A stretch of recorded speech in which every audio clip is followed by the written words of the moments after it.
that they received just today. But the question here on Capitol Hill is, to what extent does this members who had been demanding the release of all these Epstein files and now have the opportunity to try to force a vote in the full United States House if they were to sign on to a bipartisan effort on a bill calling for the release of those documents. But in talking to a number of those Republicans, particularly ones who are in the MAGA camp, per se, in the House GOP, if they are moved, if they are willing to buck the president now in the aftermath of all of this, many of them, like Congressman Tim Burchett of Tennessee, someone who sits on the House Oversight Committee, contended that these documents, he believes, signing with the White House, as he says, are all a fake.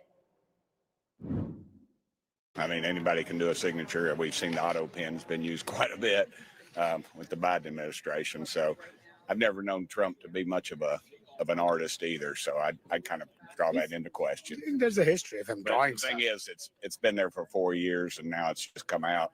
I just don't buy So you think really someone might have just forged this somehow and sent this to the somehow it's so easy to do. I just don't buy any of it right now because we have a prior administration that's had a history of dishonesty, and they bring something like this out now.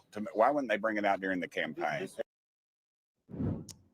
And of course, these documents were from the Epstein estate, not from the Biden administration. But nevertheless, you're hearing that defiance from some of those Republicans who had been calling for the release of those documents, but very much siding with the president, which just shows you that perhaps this has not really moved the needle among some of those key Republicans whose support would be needed to force a vote on that bill, calling for the release of all the documents. Yeah. At the moment, you're seeing the White House, seeing its allies sort of circle the wagons in the aftermath of the release of that birthday book.